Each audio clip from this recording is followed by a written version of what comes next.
¿Cómo les va? Buena jornada para todos. ¿Cómo están? Hoy, acto de proclamación del binomio presidencial Evo Morales-García Linera en Bolivia. Nos preguntamos si ese país optará por el camino del crecimiento económico. Allí una de las primeras premisas para debatir, participar, compartir en Twitter. Y hablando de Siria, se buscan mecanismos internacionales para lograr la paz de ese país. Preguntamos, ¿van por buen camino? Así las cosas, empezamos a sumar informaciones, empezamos a refrescarnos, a abrir nuestra agenda abierta. Acompáñenos. Tenemos presencia en Twitter y también en Instagram. Allí entonces otras opciones para ver nuestra agenda.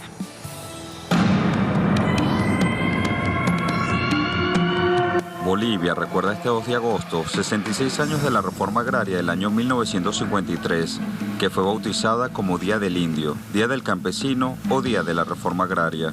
La premisa fundamental de la reforma era la tierra para quien la trabaja. Bajo ese lema, se distribuyó la tenencia de la tierra para dotar al indio y al campesino de una base material que le permitiera su libertad.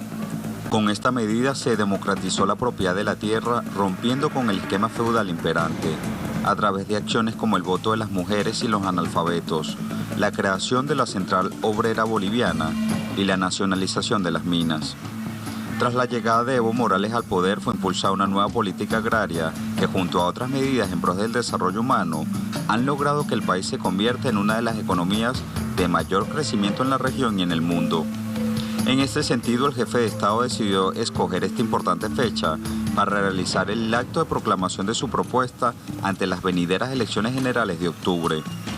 Hoy en Agenda Abierta mostraremos los logros del gobierno de Evo Morales y las transformaciones que vive el país durante su gestión.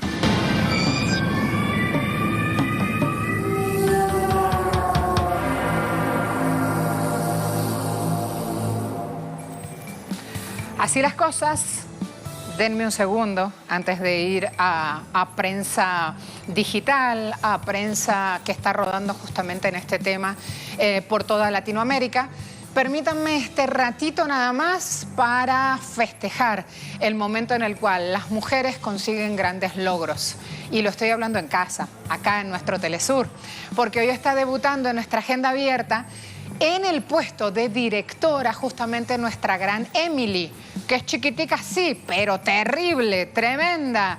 Hoy está sentada ya justamente allí frente a todos los controles, dirigiendo y ponchando. Si tienen la cámara allí habilitada, me la muestran. De lo contrario, en redes me dan la foto y ya en un ratito la subimos, así la conocen y la ven desde ese espacio.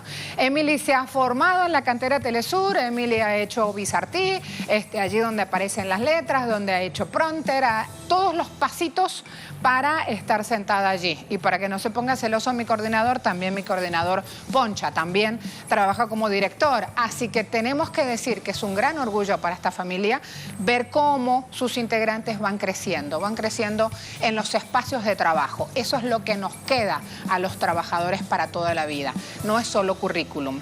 Para las mujeres es la herramienta para sacar adelante a sus familias. Cuando Emily tenga hijos, cuando Emily, porque está muy chiquita, ¿cuántos años tiene Emily? 25 años.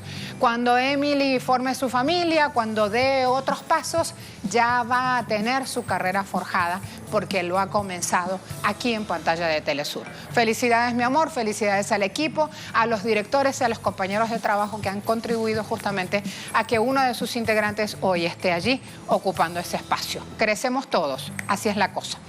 Me voy a mostrar, gracias por ese tiempito que me dejaron, me voy a mostrar prensa, ahora sí, relacionada con esta noticia de Bolivia. Prensa Latina dice, ratificarán en Santa Cruz respaldo al binomio Evo Álvaro. Organizaciones sociales del país, simpatizantes del MAS, el Movimiento al Socialismo, se reúnen hoy en Santa Cruz. Santa Cruz es territorio de la Medialuna Roja, así que miren qué importante que el lanzamiento de esta fórmula presidencial se haga allí. Candidatos a las elecciones generales del mes de octubre. Estamos en año electoral para Bolivia.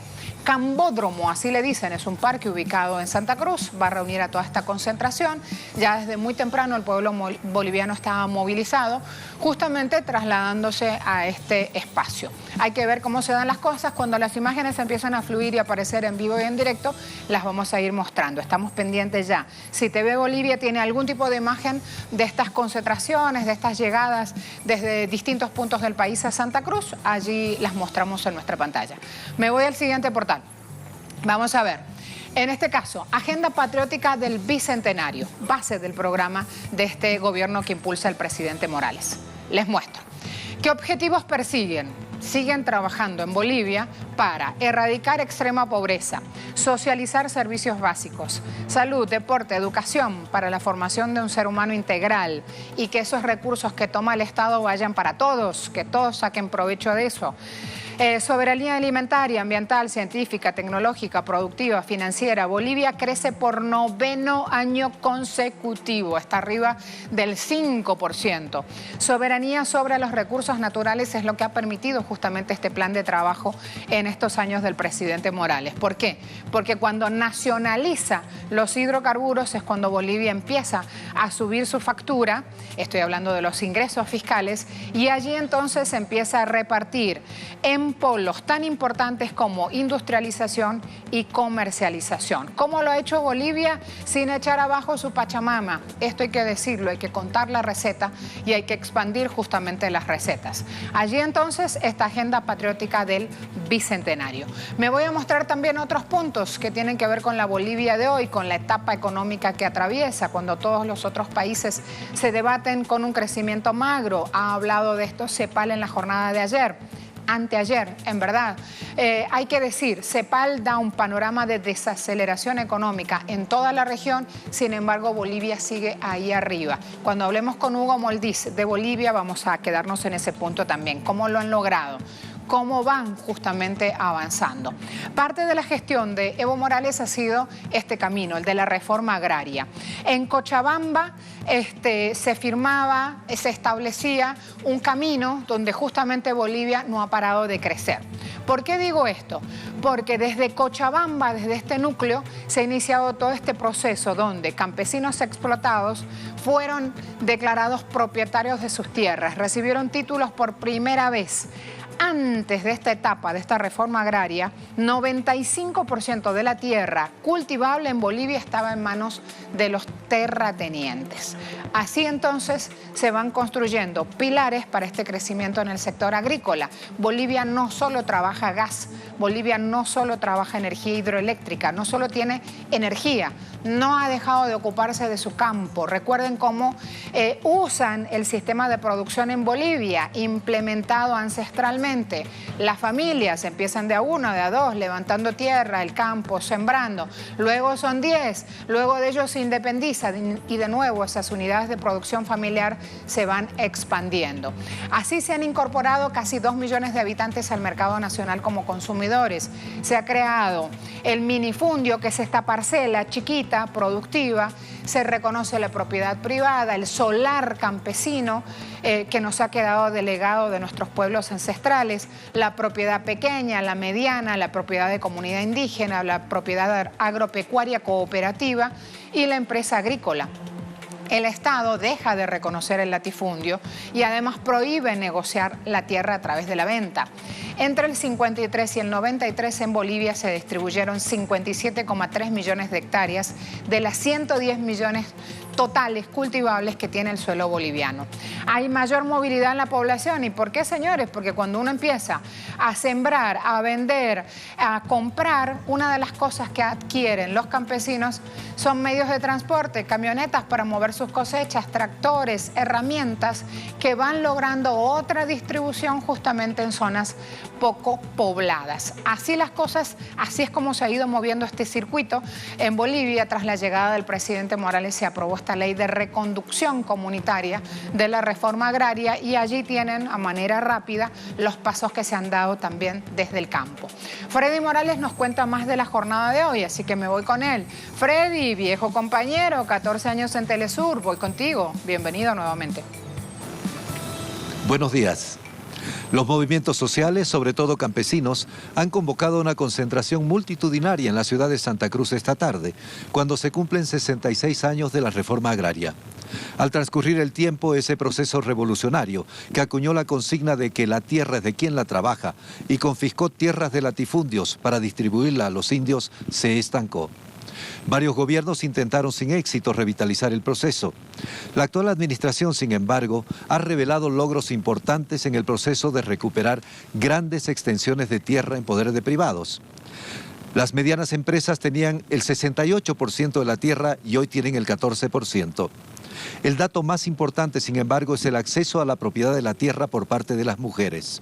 Antes de esta administración, solo el 9% de mujeres tenía título de propiedad sobre la tierra. Hoy, más del 45% de los títulos agrarios tienen nombre de mujer. Y esto tiene que ver con una cuestión cultural. Se consideraba que solo el hombre podía heredar la tierra y trabajarla, por lo tanto figurar como su propietario. Los más recientes datos sobre este proceso se esperan conocer esta tarde en la gran concentración convocada en la ciudad de Santa Cruz. Pero hasta el año pasado se habían saneado el 85% de las tierras del país. Se ha destacado que antes de la actual administración, el saneamiento de una hectárea de tierra rural costaba más de $9.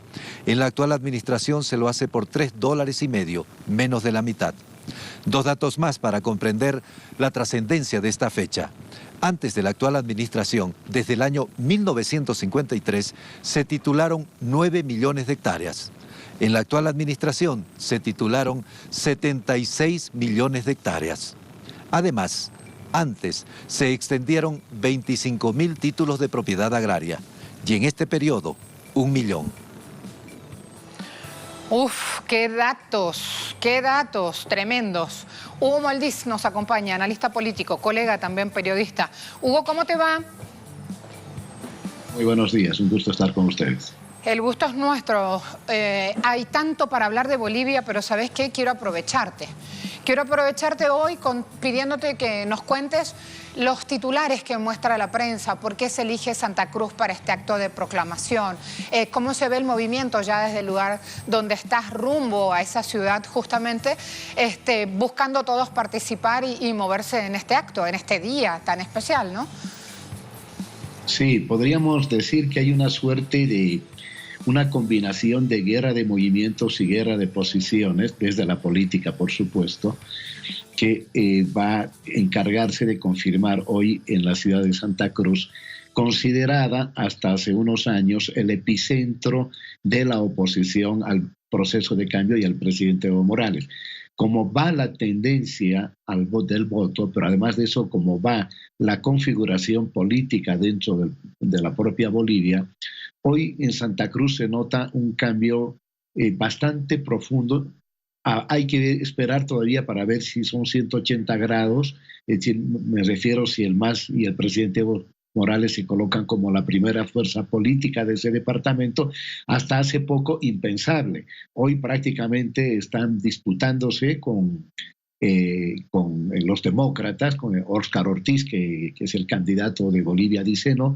El primer lugar en Santa Cruz. Decir eso, para quienes no conocen Bolivia, puede no significar nada, pero en el pasado, es decir, Santa Cruz, reitero, era el epicentro de la oposición racista, clasista, al proceso de cambio y al presidente Evo Morales. Santa Cruz demostrará hoy que se ha alineado y que está con el proceso de cambio.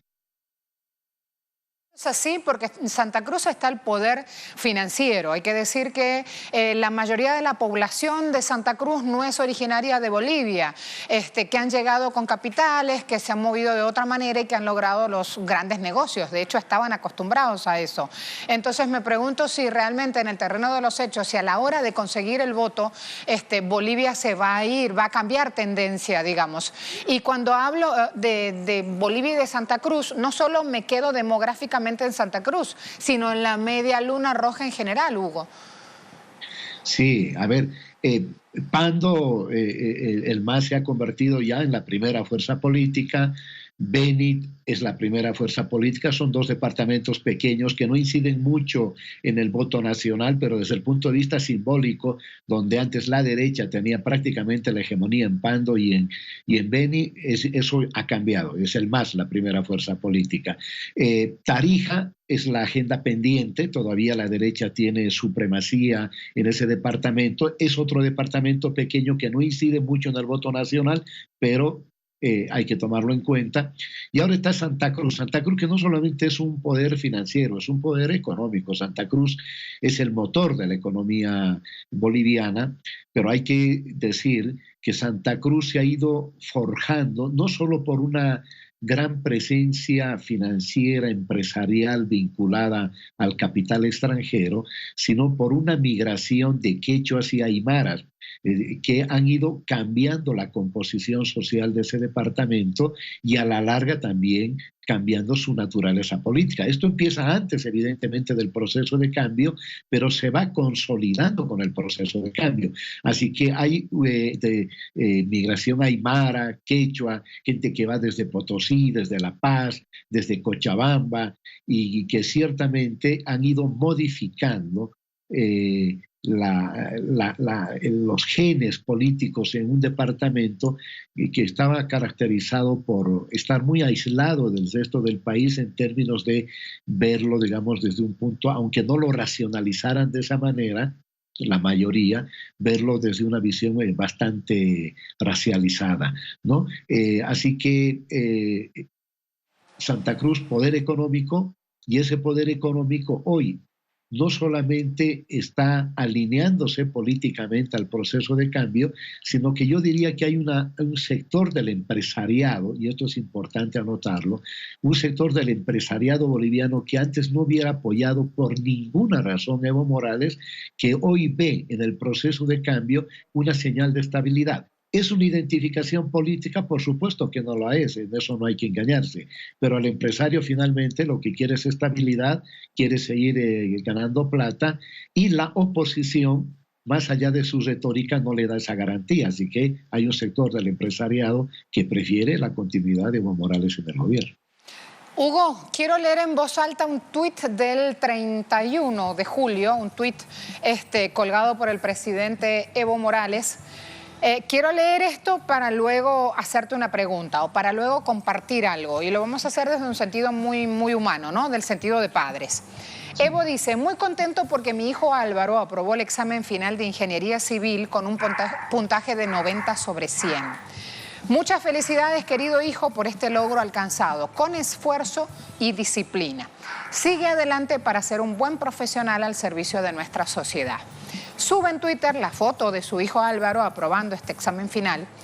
Y yo quería contar esto porque no es lo habitual, sobre todo en época de campaña política, que un padre deje, digamos, de subir otras informaciones o inauguración de obras o entrega de títulos o otros puntos para ir a sumar justamente una información que es como considerada personal, sobre todo porque informaciones personales le han dado palos políticos al presidente Evo Morales.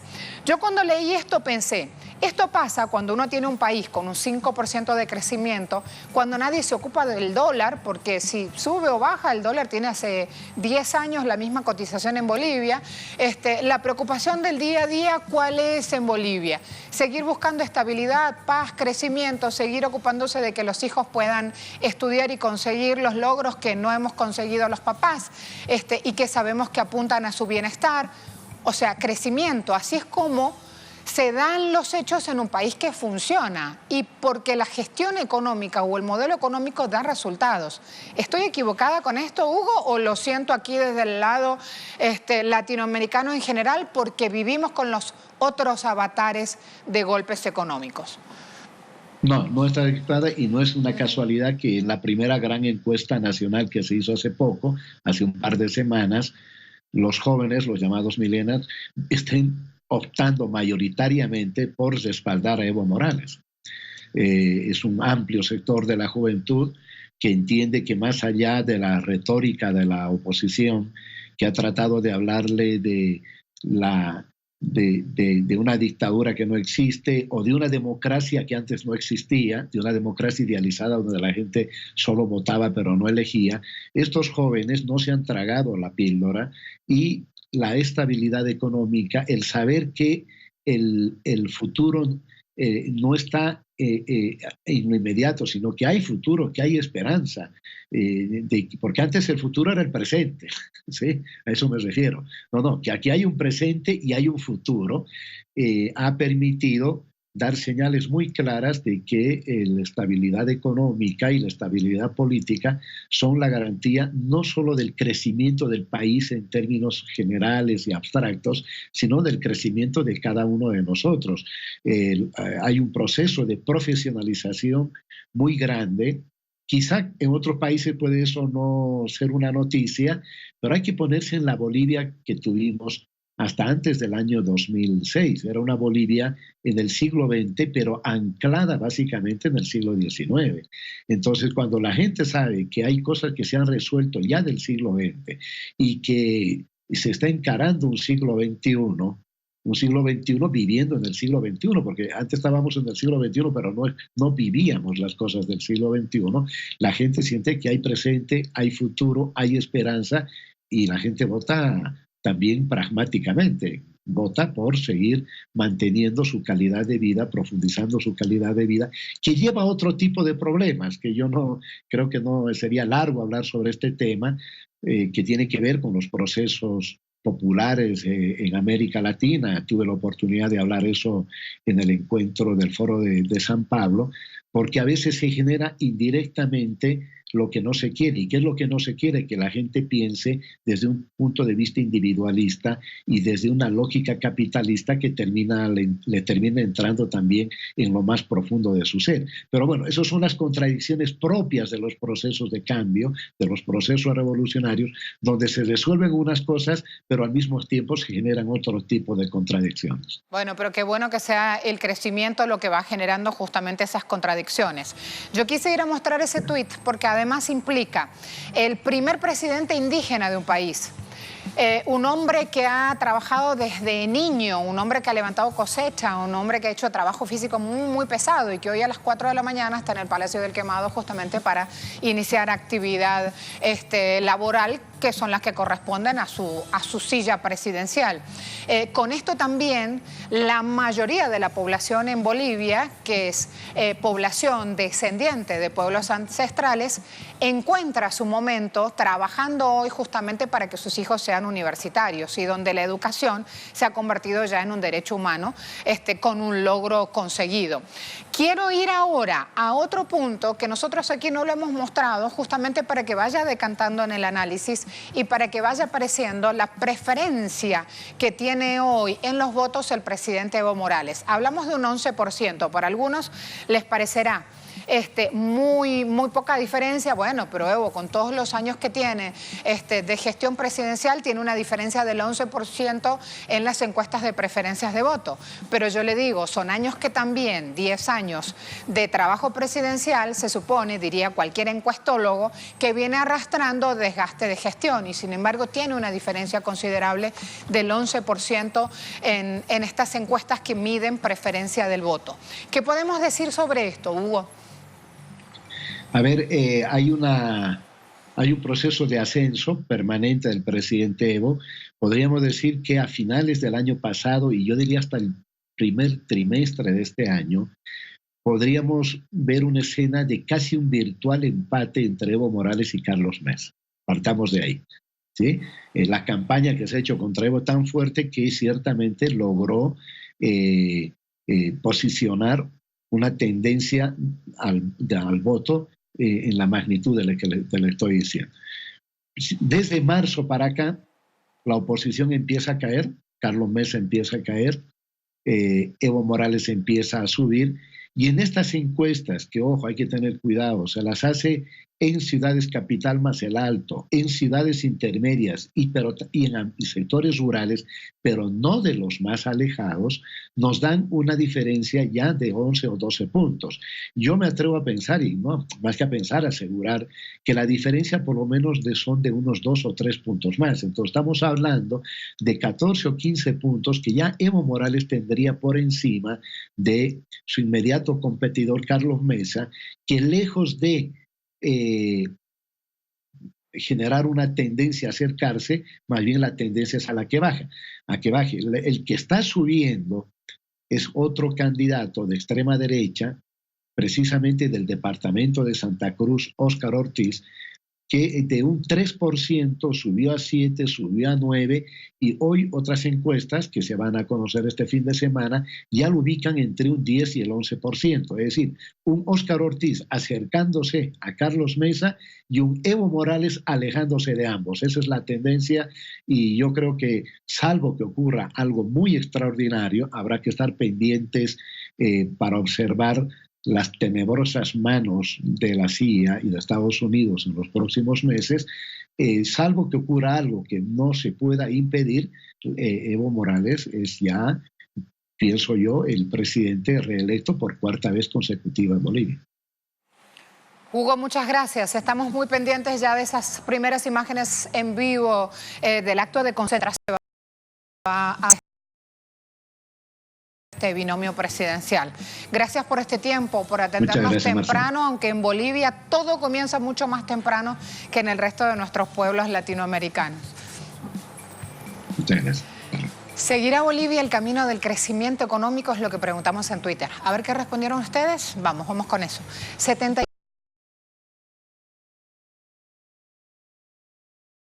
18% dice... Así que estén atentos justamente, que tienen tiempo para seguir participando. Esto recién empieza. Nuestra pregunta la subimos cada día tempranito y tienen posibilidad, duran 24 horas en Twitter, tienen posibilidad en un rato más de sumarse y de participar.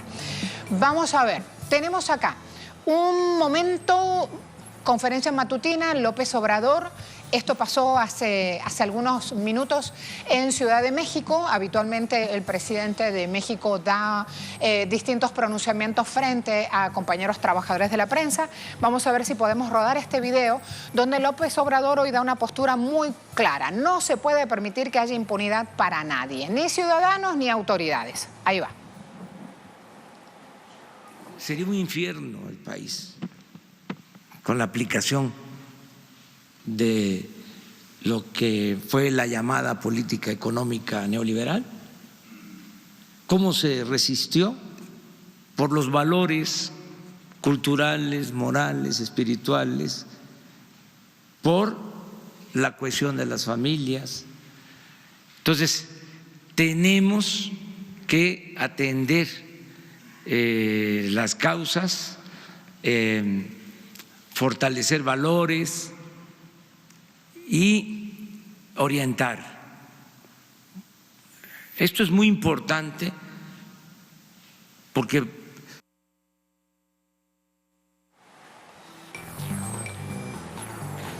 ay, qué lástima que se nos interrumpió ahí el audio del presidente López Obrador. Esto es de hace minutos. Era el momento, les contaba, de la conferencia matutina de López Obrador. Y está dando un mensaje muy, muy claro de lucha contra la corrupción. Ciudadano, funcionario, al que le toque. No se puede obrar de esa manera. Y está hablando por esto la importancia de reforzar los valores justamente ciudadanos a la hora de darle un parado a la corrupción. Esa es una frase que se usa aquí. Quiero irme a la pausa entonces. Me dicen ya tenemos una foto de nuestra directora, ya la vamos a mostrar. Y con ello justamente el cariño a todas nuestras compañeras que ya están sentándose en la silla de dirección aquí en nuestros estudios. Con ella, hablando de Emily, hoy trabajando en nuestra agenda abierta como directora, también va nuestro reconocimiento a Lidia, a las otras compañeras que en este espacio han aprendido esta gran tarea. Pausa rápida, ya vuelvo, ya va, me dicen rapidito, vamos. Este viernes, los gobiernos de Rusia, Turquía, Irán, el Líbano e Irak reafirmaron su compromiso con el mantenimiento y promoción de la unidad siria y su gobierno en el marco de la 13ª ronda de negociaciones por la paz en Siria. En la declaración final, los estados participantes de esta ronda de negociaciones, celebrada en Kazajistán, señalaron que la única solución política viable para solventar la crisis en Siria consiste en salvaguardar la soberanía, la independencia, la integridad territorial del país y la continuación de la lucha antiterrorista. El enviado especial del presidente de Rusia para Siria y jefe de la delegación rusa en Astana, Alexander Lavrentiev, afirmó que la comunidad internacional no puede tolerar que organizaciones terroristas en la ciudad de Idlib continúen sus provocaciones y ataques. El ejército sirio señaló el compromiso con el cese al fuego en Idlib solo con la condición de que se aplique el acuerdo de Sochi. Mientras tanto, Damasco reiteró su denuncia contra Estados Unidos, a quien acusa de ser el artífice de la extensión del conflicto armado en el país con fines políticos y territoriales. Hoy, en Agenda Abierta, haremos foco sobre esta nueva ronda de negociaciones y su repercusión política en el Oriente Medio.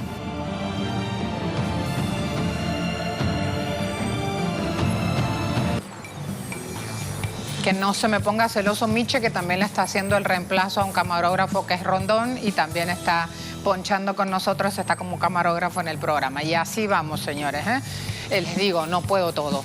Portal Sana. Grupos armados violan acuerdo en Idlib, disparan 5 misiles hacia Latakia. Algunos de esos cohetes disparados cayeron en Baslama. 4 muertos y grandes pérdidas materiales. Un ataque implementado después de la entrada en vigencia de una negociación llamada cese al fuego. Así entonces están las cosas en suelo sirio. Hispan TV dice, Estados Unidos admite que entrena a grupos armados en Siria en base de Al-Tanf, una fuente de la coalición árabe siria. Esto está confirmado, así que allí tienen también este detalle. Ya me voy con Hisham Ganusa en vivo para conocer más lo que está pasando en suelo sirio. Es el jefe de nuestra corresponsalía en ese país. F dice, ONU investigará ataques sirio-rusos en Idlib con la oposición de Rusia. ¿Será tan así? Ya me voy. Con Hisham, de un momento a otro, vamos entonces, y este punto es muy interesante. Tener una corresponsalía en Siria, señores, desmintiendo a F no es poca cosa. Vámonos. Hisham, ¿estás listo? Sí, buenos días Marcela, saludos amables televidentes. Efectivamente, el día de hoy ha concluido la 13ª ronda de conversaciones de paz sobre Siria en la capital de Kazajistán, Nur Sultán, el formato de Astana auspiciado por Rusia, Turquía e Irán. Esta ronda de conversaciones ha concluido con una declaración final que el jefe de la delegación oficial de Siria ha calificado una de las mejores declaraciones emitidas a lo largo de las 13 rondas de conversaciones, asegurando que además de comprometerse a la soberanía, independencia e integridad territorial de Siria, esta declaración de esta sesión también incorpora el hecho de que rechaza las agendas separatistas que promueven algunos países en la parte noreste de Siria, en referencia a los planes de Estados Unidos de utilizar a las facciones kurdas, algunas facciones kurdas separatistas,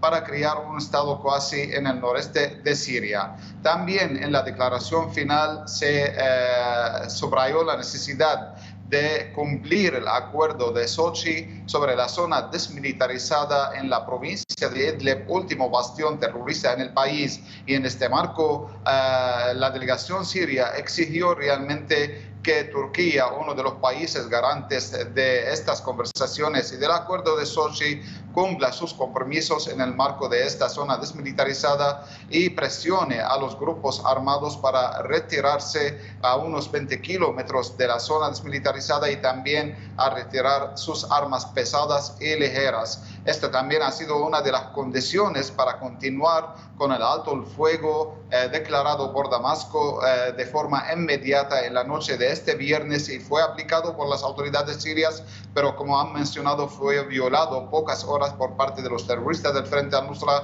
con un ataque con 5 misiles contra la provincia costera de Latakia, causando muertes, heridos y también daños materiales. Cabe destacar también que en la declaración final de esta sesión de conversaciones se habló sobre la situación de los refugiados sirios, la necesidad de apoyar a la gestión que desarrolla Siria y Rusia para el retorno voluntario de los refugiados, cuestión que choca con la negativa de Estados Unidos y de algunos países europeos y regionales, además de incrementar la ayuda humanitaria a los sirios y también apoyar a los esfuerzos sirios en la reconstrucción de la infraestructura, sobre todo las plantas de bombeo de agua y las plantas de generación de electricidad y las escuelas y los hospitales. Y también, algo muy importante, se abordó el tema del desminado y levantar las minas que habían abandonado los terroristas de las zonas que fueran expulsadas a manos del ejército árabe sirio, estas minas que causan lamentablemente la muerte de civiles que retornan a sus hogares de forma voluntaria. En el marco de las conversaciones también cabe destacar que se habló de la comisión constituyente, aunque no anunciaron en esta ronda que se ha formado esta comisión constituyente, pero aseguraron que sí se ha logrado un importante avance en su formación y también la puesta en marcha de su trabajo próximamente en Ginebra para discutir la constitución de Siria y también para reformar la actual Carta Magna del país bajo auspicios también de Naciones Unidas y asimismo de los 3 países garantes de las conversaciones de Astana. Un asunto muy importante es que también estos 3 países aseguraron que hay que impulsar el proceso político en Siria para que los sirios puedan alcanzar una solución política del conflicto que sea propia de ellos, lejos de la injerencia extranjera. Es una de las declaraciones más importantes que se han emitido, que ocurre en momentos realmente, como dije, que Damasco anunció un alto el fuego para mostrar sus buenas intenciones y para dirigir un mensaje a los países garantes de las conversaciones de que Siria sí apoya cualquier iniciativa que pueda alcanzar una solución pacífica del conflicto, pero los terroristas no se comprometen a estas iniciativas. Y algo importante también es que Estados Unidos realmente su presencia ilegal en territorio sirio y su reconocimiento de que está entrenando a los terroristas conocidos como Magawir Saura, que suman alrededor de 3.000 terroristas en la localidad siria de Atanf, donde tiene establecida una base militar ilegal, y cerca al campamento de Arrukban, donde hasta el momento hay cerca de 16.000 civiles rehenes de los terroristas. Toda esta situación también, según Siria y sus aliados, obstaculiza cualquier solución política del conflicto. Por último, también en la declaración se hizo referencia del Golán sirio ocupado y de la necesidad de respetar todas las resoluciones del Consejo de Seguridad y los principios de Naciones Unidas que rechazan la ocupación israelí al Golán sirio y exigen el inmediato fin de esta ocupación al territorio sirio al sur del país árabe. Mientras tanto, el pueblo sirio sigue con mucho interés el desarrollo de esta situación y espera realmente que se lleven a cabo en la práctica las promesas tomadas en esta declaración final, como dijo Bashar Jafari,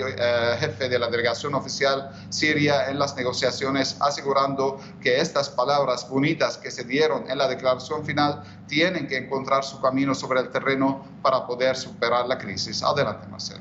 Muchas gracias, Hisham. Ya tengo la primera pregunta para Firas Al-Karani, nuestro invitado, analista internacional. Firas, buen día.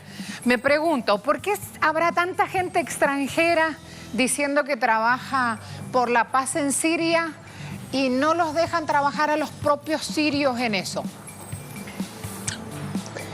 Hola, buenos días. Desde Valencia, España. Vamos a ver, el tema de Astana, de que estamos hablando, ya llevamos no sé cuántas reuniones sobre el tema para pacificar la zona de la provincia de Idlib. Es curioso que por una parte los turcos hablan con los americanos, parece que hablan de territorio turco o territorio americano y no territorio soberano sirio, por el tema del este del Éufrates. Y concretamente en Astana lo que había que hacer, validar lo que se habló entre el presidente Putin concretamente y el presidente turco. Soy totalmente pesimista sobre el tema, la verdad. Siguiendo todos los datos desde que el conflicto llegó a la provincia de Idlib, no hemos avanzado mucho. Desde luego, Astana se habló de zona neutralizada donde no hay armamento pesado ni de importancia, simplemente un armamento ligero, y de una franja de 20 kilómetros que tiene que empezar desde las montañas de Latakia hasta la frontera turca. Esto, lo que tiene que arreglar este tema precisamente es el gobierno turco, el ejército turco. Todo lo contrario, desde que empezó el problema en Idlib, ha habido bastante más combatientes extranjeros, armamento de la OTAN muy sofisticado y más ofensiva contra la población civil cercana a la zona de la provincia de Idlib. Eso es por una parte. La otra parte, hablando de Astana, se habló claramente que tiene que haber entre 10 y 12 puestos de control turcos, donde tiene que haber policías turcos, no más de 300 policías. Hoy en día Turquía tiene más de 10.000 soldados en territorio sirio, donde muchas veces los ataques al ejército sirio salen de algún puesto directo y cercano donde hay control del ejército turco. ¿Quién puede imaginar en esta zona, si no hay un apoyo turco a este terrorismo en esta zona, pueden tener los uigures chinos o los caucásicos que vienen de la parte de la Federación Rusa, tienen tanques, tienen misiles sofisticados antitanques y antiaviones y pueden atacar hasta la base militar aérea rusa en Latakia, entre Jable y Latakia. Lo que quiere decir que el tema de estas conversaciones, yo soy muy pesimista sobre ella y habla todo el mundo menos que dejan que hablen los sirios entre ellos. Ahí justamente la gran clave, Firas, gracias, porque con cada dato que vas dando así en clave televisiva, pedagógica, cortita, cada dato en sí es una hipótesis para empezar a investigar, como una forma justamente de meternos de lleno en lo que sucede en suelo sirio. Y sobre todo porque estamos del lado latinoamericano, estamos en suelo venezolano y vemos cómo Estados Unidos repite esa fórmula de Siria, de Libia, aquí en nuestra patria. Hace Así días... es. Simplemente le voy a dar un detalle rápido. Ajá. Yo creo que lo que pretende ahora mismo Turquía trasladar a algunos mercenarios suyos para que puedan luchar contra las tropas pro-kurdos americanos, porque no han llegado a ningún acuerdo entre ellos. Por eso intentaron hacer el tema de Astana en este momento. Había un detalle solo hace menos de un mes donde 3 soldados sirios han sido degollados en la provincia de Idlib, como otras cosas macabras que se puede ver. Los 3 que lo hicieron eran un chino, un indonés y un filipino. Y me están hablando de una oposición moderada en la provincia de Idlib. Hace 2 semanas una profesora cristiana siria ha sido violada en esta zona y lapidada hasta la muerte. Y lo lamentable que veo, la información que hay y la propaganda occidental pro-OTAN, ayer mismo en La Sexta de la televisión española, hablando de los ataques del ejército sirio a zonas que se mueren civiles, y aún estamos hablando de la manipulación permanente, que se mueren solo civiles en la zona donde hay un ataque de la posible aviación siria o rusa, pero en Alepo, que diariamente se mueren gente joven, y hoy después de la tregua había ataques incluso en la provincia de Latakia, eso no tiene importancia. Claro que sí, de hecho a esta hora también buscaba en prensa árabe sobre todo qué es lo que están diciendo sobre Latakia, y allí teníamos en vivo el reporte del jefe de la corresponsalía de Telesur en Siria. Muchas gracias, sí. Cuando abrimos este tema, cuando vamos a hablar de Astana, personalmente tampoco tengo mayores expectativas sobre esto, y cuando te hago esta pregunta de por qué tanto factor externo impide que la voluntad interna de los sirios aparezca, ponemos en claro justamente cómo se están moviendo estos mecanismos. Samuel Moncada, canciller venezolano, ahora el 23 de julio decía justamente, está repitiendo Estados Unidos este mecanismo, y me parece que este es el momento de recordar en Latinoamérica esa receta estadounidense para dividir y explotar nuestros pueblos. Cuando nosotros hoy en Twitter planteamos este tema, preguntamos si van por buen camino estos mecanismos internacionales para lograr la paz del país, y tú ya nos estás dando tu pronunciamiento. Ahora, para concluir este espacio, ¿qué otras cosas no muestra la prensa hegemónica mundial sobre Siria justamente para ocultar que todo este río sigue corriendo y no lleva buenas aguas al pueblo de Siria? No demuestra la preparación de los americanos en los campos de refugiados de Tanf, como están preparando otros mercenarios para que puedan usar armas, y le están trasladando para que se entreguen en las zonas donde está Al-Qaeda en Siria, que hoy en día es la potencia más fuerte del terrorismo sobre el territorio en la provincia de Idlib. Tampoco demuestra que no hay una posibilidad de una tregua verdadera para que los sirios puedan hablar entre ellos, porque Estados Unidos tiene que prolongar el problema sirio. No tiene ningún interés en declarar que ha perdido una guerra. Por lo tanto, va a estar dentro de Siria hasta que la sacamos con la fuerza. El tema concreto de Idlib, lamento decirlo, la Federación Rusa es una superpotencia y tiene otros intereses estratégicos y económicos con Turquía por el tema de esta relación con China, con la Eurasia y con esta economía floreciente que puede llegar a Europa. Los iraníes, por otra parte, nunca han cortado sus relaciones con los hermanos musulmanes, que parte de ella es el gobierno de Erdogan.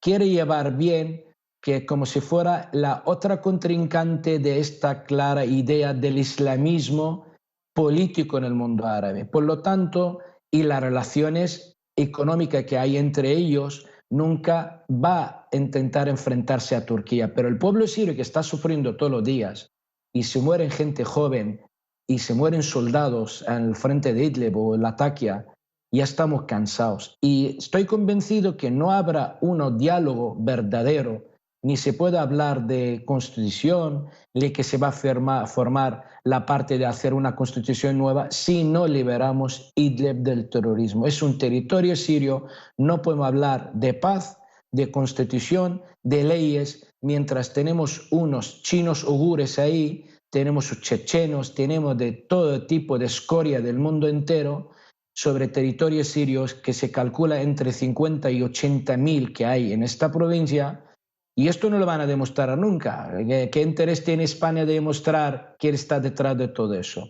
No tiene ningún interés. Por lo tanto, sigue la ignorancia, al que no quiere saber, no informarse. Ahí está el dilema de esta propaganda que hay en Occidente contra Siria, que la practican perfectamente en Venezuela. O sea, el escenario es distinto, pero que la mentira, prolongar el problema hasta el final.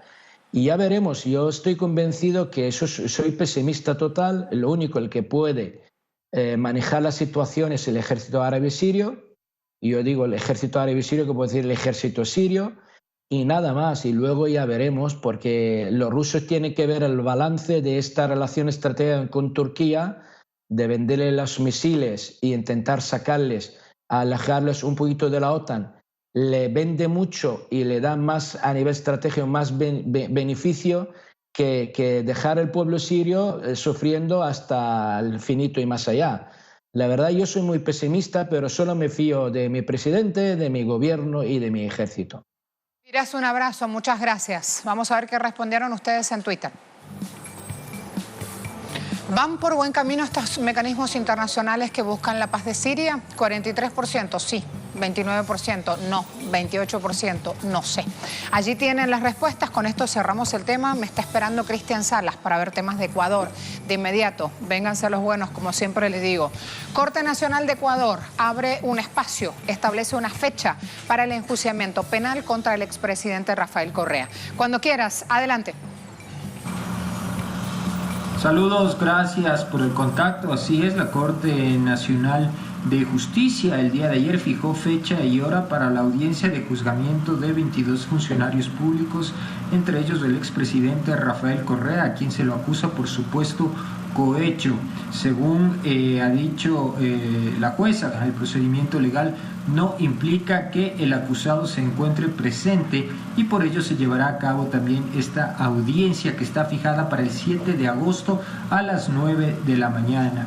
Recordemos que inicialmente la Asamblea es la que tenía que dar trámite para considerar si procede o no dicho proceso judicial. Esto ocurrió el 31 de julio, sin embargo con 78 votos a favor se declaró improcedente y el caso fue devuelto a manos de la jueza Daniela Camacho de la Corte Nacional de Justicia para que ella ya proceda y fije hora y fecha, como ya lo habíamos dicho, será este 7 de agosto a las 9 de la mañana. Los otros 22 vinculados más que se los implica en este supuestos sobornos, en este proceso de supuestos sobornos, se los acusa también de asociación ilícita y tráfico de influencias. Como lo han dicho muchos de los militantes de la bancada de la Revolución Ciudadana, esto se debe a una persecución política que tiene como objetivo fundamental que el expresidente Rafael Correa no retorne al país. Esta es la información que tenemos a esta hora. Por el momento regresamos con ustedes. Muchas gracias, Mundo Deportivo. Me acompaña un caballero también en este caso. Bienvenido, don Quique. Hola, ¿Cómo anda Marcela. usted? Muy bien, con un menú variadito hoy para los deportes, porque hoy es viernes. Nos han exigido seriedad para hoy. ¿En serio? Sí, sí, Mucha sí. seriedad. ¿Cómo Pónganse Porque serio. No sé, hay buenas tuya. noticias para Argentina. Ajá. En estos Panamericanos. Arranque de Buena noticia. Y le tenemos un obsequio para despedir el segmento deportivo en Agenda Abierta sobre una gran figura por allí que queda en la memoria de muchos amantes del fútbol, sobre todo el brasileño. Ay, bueno, Así dale, que pues. es momento entonces de que nosotros comencemos nuestro recorrido del apasionante y emocionante mundo de los deportes, porque hay informaciones de los Panamericanos. Sí, escuchen bien, el elenco argentino ganó la medalla de oro en la disciplina de softball masculino al derrotar 5-0 a nada más y nada menos que a Estados Unidos. La selección albiceleste logró sorprender en la competición al quedarse con el primer puesto de la contienda, principalmente con su victoria ante el conjunto norteamericano. Sí, quienes apuntaban entre los más fuertes candidatos a llevarse la medalla de oro. Sin embargo, la ofensiva argentina terminó concluyendo el resultado final. De igual manera, con una grandiosa defensa y productiva labor en el lanzamiento, los argentinos impidieron que sus rivales consiguieran anotar carreras. Así que bueno, Argentina haciendo alarde del softball masculino en los Panamericanos. En otras notas, pero del béisbol de las Grandes Ligas, nos referimos a que los Atléticos de Oakland derrotaron 5-3 a los Cerveceros de Milwaukee. Un jonrón de Matt Chapman en el octavo inning frente al lanzador Josh Hader, que volvió a desperdiciar otra oportunidad clara de salvado. Bastó para que los Atléticos derrotaran al conjunto cervecero y de esta manera el toletero salió de un bache ofensivo en el que había conectado tan solo un imparable en 30 visitas al plato. Por los Atléticos vieron acción el curazoleño Jurickson Profar y el venezolano Franklin Barreto, mientras que por Milwaukee jugaron el cubano Yasmani Grandal y el venezolano Orlando Arcia. Ahora nos vamos del béisbol de las Grandes Ligas al fútbol sudamericano y nos referimos que el Corinthians sí avanzó a los cuartos de final de la Copa Sudamericana tras vencer al Wanderers de Uruguay 2-1. Wagner Love marcó los 2 goles que clasificaron al cuadro brasileño a la ronda de los mejores 8. El primero llegó al minuto 47. 3 minutos más tarde, el club uruguayo marcó el del empate por intermedio de Cristian Bravo. Con el 3-1 en el marcador global, el cuadro brasileño buscaba el tanto que le diese la comodidad clara para la clasificación mientras que los de Montevideo intentaban acortar distancia, pero la segunda diana de Wagner Love al minuto 61 sepultó las esperanzas de los bohemios de acceder a la siguiente ronda. Y para despedir, hoy en Agenda Abierta, hoy viernes, sí señor, hoy viernes les tenemos un plato exquisito para que ustedes disfruten, porque les queremos mostrar un poquito de aquella magia que nos regalaba un futbolista brasileño, ex Barcelona, ex PSG, ex Gremio de Porto Alegre y ex AC Milán. Ahí lo tienen en pantalla para disfrutar de la magia que nos regalaba Ronaldinho Gaucho en aquella temporada 2006. Eso fue en un partido de semifinal ante el AC de Milán. Ronaldinho, hoy por hoy, recordado por esa magia que nos regalaba, esos regates que enamoraba a cualquiera. También, ahí está, la magia con que Ronaldinho allí se ganaba la afición catalán. Eso fue en la semifinal del año 2006 ante la AC de Milán, donde casualmente el Barcelona llegaba y quedaba campeón en esa Champions League ante el Arsenal. Ahí tienen a Ronaldinho Gaucho. Quisimos regalarle este pequeño cortico allí de esas jugadas magistrales de uno de los mejores pasadores en la historia del balompié y uno de los mejores cobradores de tiro libre. Ronaldinho Gaucho, ahí lo tienen. Parte de lo que le queríamos regalar a nuestra audiencia de Telesur a través de Agenda Abierta, nuestro segmento deportivo, esa camiseta número 10 del Barcelona, que por cierto, un 1 de mayo que se celebra el Día del Trabajador a nivel mundial, es precisamente Ronaldinho quien le da esa primera asistencia a nada más y nada menos que a Lionel Messi para que marcara su primer gol en la historia del FC Barcelona en primera división, y fue ante el Albacete. Ese era Ronaldinho Gaucho. Drenaste, ¿Qué te ¿no? parece? Sí, Poneme excelente. ¿La imagen otra vez? ¿Te Poneme gustó? por acá la imagen, Emily. No, yo quiero contarles algo.